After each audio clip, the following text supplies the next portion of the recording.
Oi, gente. Hoje nós iremos discutir mais um assunto na nossa aula, que será o capítulo 3, com o título A África e a Chegada dos Europeus. Nesse assunto nós iremos comentar como é que foi essa chegada dos europeus e, partindo daí, nós vamos ressaltar quais as consequências dessa chegada dos europeus ao continente africano, quais foram as mudanças evidenciadas na África, então, e mostrar que a chegada dos europeus no continente africano vai representar o início do processo de exploração indiscriminada, tanto dos recursos humanos como também dos recursos naturais do continente africano. Dessa forma, nós iremos conhecer quais foram os aspectos políticos, econômicos, culturais e sociais que vão marcar a chegada dos europeus no continente africano. Dessa forma, nós iniciamos nosso capítulo por meio dessa imagem. Essa imagem que representa a África com cores fortes e vai mostrar que toda aquela vivência da África antes da chegada dos europeus, ela vai se transformar totalmente. Inicialmente, é importante enfocar vocês que costuma-se colocar que a escravidão é uma invenção europeia. Vale lembrar aqui que antes mesmo dos europeus chegarem ao continente africano, eles já praticavam a escravidão, mas a escravidão ela era exercida principalmente para aqueles povos, aqueles grupos étnicos que perdiam uma determinada guerra e acabavam virando escravos.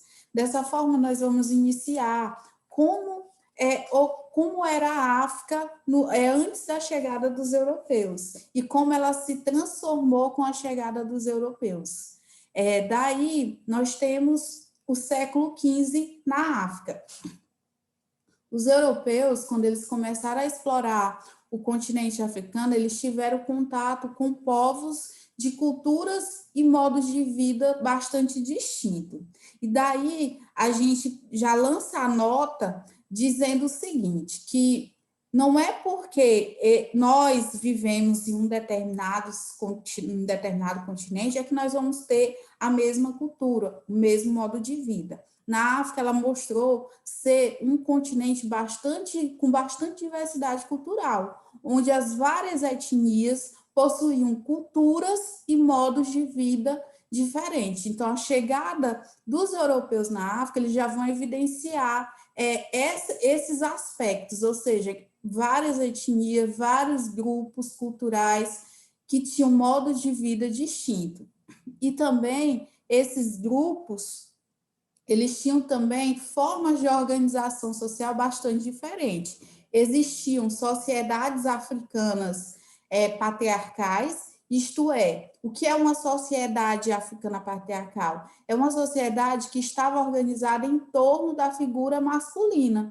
E essa figura masculina, ela detinha o quê? Ela detinha o poder e a autoridade sobre os demais componentes do grupo. E também lá no continente africano existiam sociedades que eram o quê? Matriarcais. Uma sociedade matriarcal ela é aquela em que a mulher ela detém o maior poder e ela exercia forte influência tanto social como política dentro daquele grupo a qual estava inserido. E também nós vamos verificar que na África vai existir formas de organização política bastante diversas.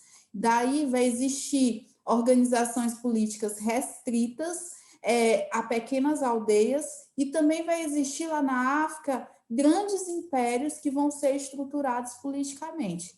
Aqui vale lembrar também que não foi o Egito o único império.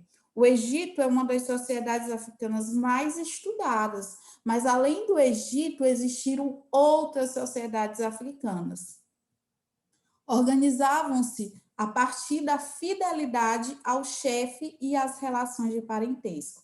O chefe da família, ele era o núcleo básico da organização da África. Era por meio desse chefe da família que a organização ela era toda estruturada.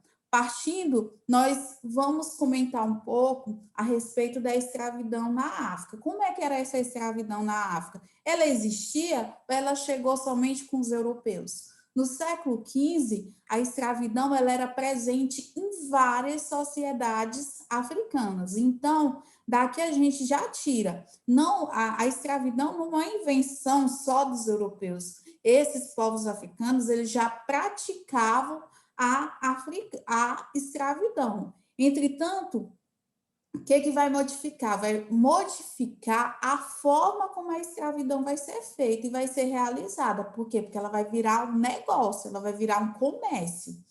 Uma pessoa, ela virava escrava na África da seguinte forma, por meio da guerra, em virtude da condenação por desrespeitar as leis da comunidade ou para pagar uma dívida. Ou seja, essa era a forma de virar escravo lá na sociedade africana. De que forma eles viravam escravo? Por meio da guerra, em virtude da condenação por desrespeitar as leis da comunidade e para pagar uma dívida. Grande parte dos escravos, eles realizavam trabalhos ligados à agricultura, à mineração e às tarefas domésticas, bem como eles lutavam em guerras ou desempenhavam tarefas de confiança em determinadas comunidades. Em muitas sociedades africanas, a escravidão ela não era hereditária. Quer dizer o quê? Quando ele coloca que a escravidão, quando ele diz que a escravidão não era hereditária, ele quer dizer o quê? Ele quer dizer que a escravidão ela não passava de pai para filho. Quer dizer o quê? O pai é escravo, mas o filho que ele vai ter, ele não vai ser escravo. Por quê? Porque nessas sociedades africanas, a escravidão ela não era hereditária. Aqui nós temos uma imagem que retrata a escravidão lá no continente africano, como é que ocorria aqui, ó. Vocês observam que algumas comunidades levando outros negros amarrados, levando para outros lugares. No século XV, na África, nós vamos verificar também que as atividades econômicas elas baseavam principalmente no cultivo de alimentos e na criação de animais. Além, existia também como atividade econômica o comércio de curta duração e de longa duração. O comércio de curta duração, ele ocorria entre as aldeias mais próximas. Já o de longa distância, ou seja, existia o comércio de curta distância, que ocorria entre as aldeias ou cidades próximas, e existia o de longa distância, que ocorria em diferentes regiões da África. Esse comércio de longa distância, ele era mais lucrativo para os mercados. E também existia o comércio por meio de rotas fluviais e por meio de rotas terrestres. Em relação às religiões na África, as principais religiões eram as religiões tradicionais africanas. Mas, além dessas religiões tradicionais africanas, existia o cristianismo e o islamismo que foram inseridos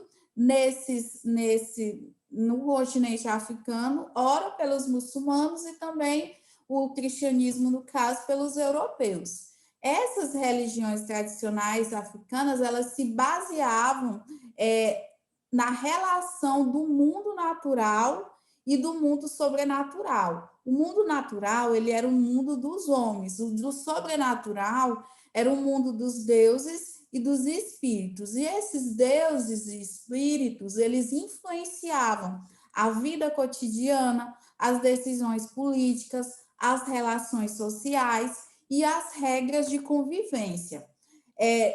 Com relação ao cristianismo, que é uma das religiões que foram inseridas lá no continente africano, o cristianismo ele é introduzido por meio do Egito, no século I, e ele vai conquistar muitos adeptos entre os africanos. Já o islamismo ele vai ser introduzido por meio do norte da África pelos árabes, que vão invadir a região no século VII, no século XV, muitos reinos e impérios africanos eles vão adotar o islamismo como religião oficial, seguindo aquela máxima do islamismo, que é propagar e expandir a sua religião. Com relação aos reinos e impérios africanos, no século XV e no século XVI, muitas aldeias e cidades africanas eles faziam parte de pequenos estados. E alguns desses estados eles vão se expandir tanto a ponto de transformar o seu território em reinos e impérios. O início da ocupação ibérica, o que é essa ocupação ibérica? É a ocupação pelos portugueses. Os reinos de Portugal e Espanha eles vão dar início à ocupação do norte da África. Eles queriam estabelecer mercados consumidores de bens manufaturados. Com o passar do tempo, o tráfico negreiro ele vai se tornar mais lucrativo. Aqui o tráfico negreiro, gente, é o comércio de escravos. Aqueles grupos que antes eram escravizados por meio da guerra, por meio da condenação ou por dívidas, eles vão começar a ser comercializados por meio desse tráfico negreiro. E esse tráfico negreiro ele vai se tornar tão rentável que, com o passar do tempo, esses grupos africanos mais fortes eles vão começar a submeter outros povos africanos à escravidão e começar a vendê-los para os europeus. Nós temos aqui um mapa dos antigos reinos e impérios africanos que demonstra como existiram vários reinos: Gana, Mali, Songhai, Yorubá, Karen, Ruanda, Motapa, Zambeue, vários reinos, aqui só são alguns. E nós vamos tratar brevemente sobre alguns reinos e impérios africanos que existiram lá no continente africano. Um desses reinos vai ser o território de Beni, que vai expandir seu território e vai dominar outras cidades ou região.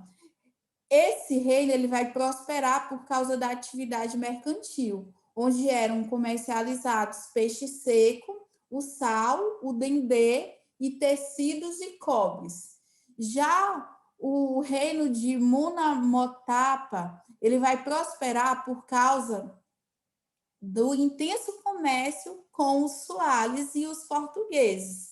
E ele vai perdurar até 1629, quando o território ele vai passar a ser controlado pelos portugueses. Por quê? Porque os portugueses eles chegavam tentando estabelecer relações comerciais.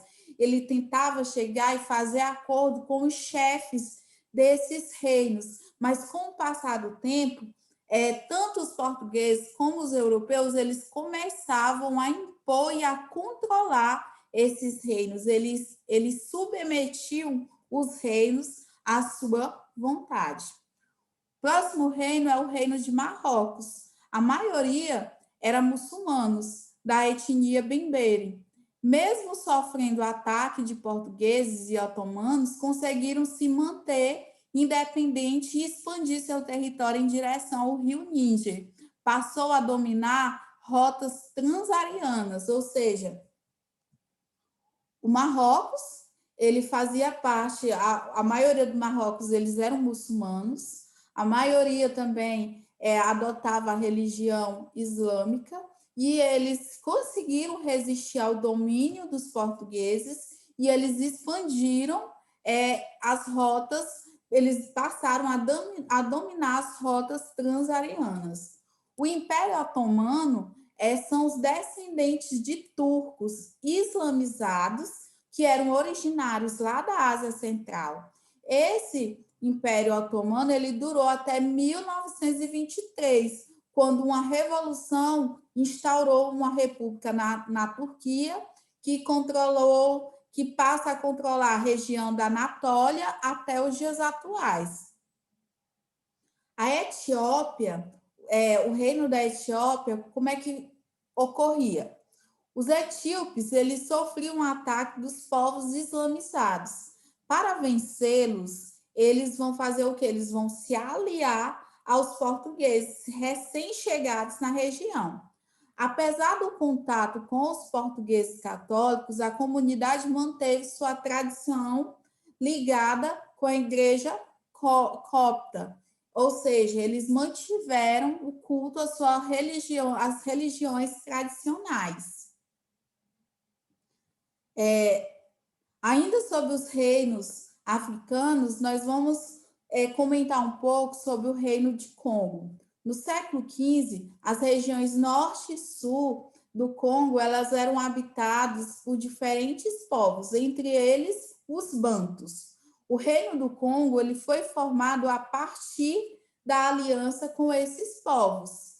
O reino ele era dividido em províncias, distritos e aldeias. A principal autoridade do reino do Congo era o Mani Congo, que era o rei a qual todos deviam uma obediência. O reino do Congo era muito rico e a economia ela girava em torno da agricultura, da produção de ferro, da fabricação de tecidos finos e a exploração do cobre e do sal, do artesanato e do comércio. Para facilitar as trocas comerciais, os habitantes do reino eles usavam os zimbos. Os zimbos eram uma espécie de moeda que era utilizada no comércio. E também lá no reino do Congo, o tributo ele tinha uma importância muito grande. Pagar tributo tinha um sentido político e um sentido religioso. Marcava a hierarquia dos grupos sociais e o pagar tributo contribuía para evitar calamidades, criava um laço de obrigações entre o reino e toda aquela comunidade que estava submetida a ele. Então, criava um laço de obrigações entre ambos, e era do rei que dependia a saúde, a fertilidade e a abundância. Ou seja, era uma moeda de troca, eles pagavam tributo e, em troca, o rei ele teria que garantir a saúde, a fertilidade e a abundância do reino. Mas, com o passar do tempo, vai iniciar o processo de cristianização do reino do Congo. Com a chegada dos portugueses, lá no século XV, teve início a um processo de desestruturação política, social e cultural do reino do Congo.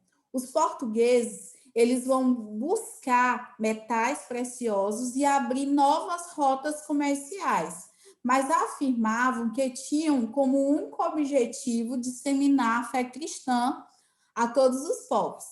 Quer dizer o quê? Quer dizer que, utilizando esse pretexto de cristianizar os povos, ele estava por trás procurando metais preciosos e também buscando novas rotas comerciais. E ele usava esse pretexto de disseminar a fé cristã a todos os povos, quando realmente os portugueses só estavam preocupados com o lucro. O Mani Congo se converteu ao catolicismo, pois percebeu a relação entre a fé e o poder que poderiam alcançar, ou seja, ele se converteu ao catolicismo porque ele percebeu que a religião ela era de suma importância para manter o rei no poder. Por esse motivo, ele se converteu. pois os portugueses ajudaram o rei Congo com apoio militar, o que fortalecia ainda mais o poder em suas mãos, ou seja, ele se converteu com o único objetivo de se garantir e se manter no poder. Mesmo com a conversão do Mani-Congo, as práticas religiosas tradicionais continuavam sendo praticadas no reino.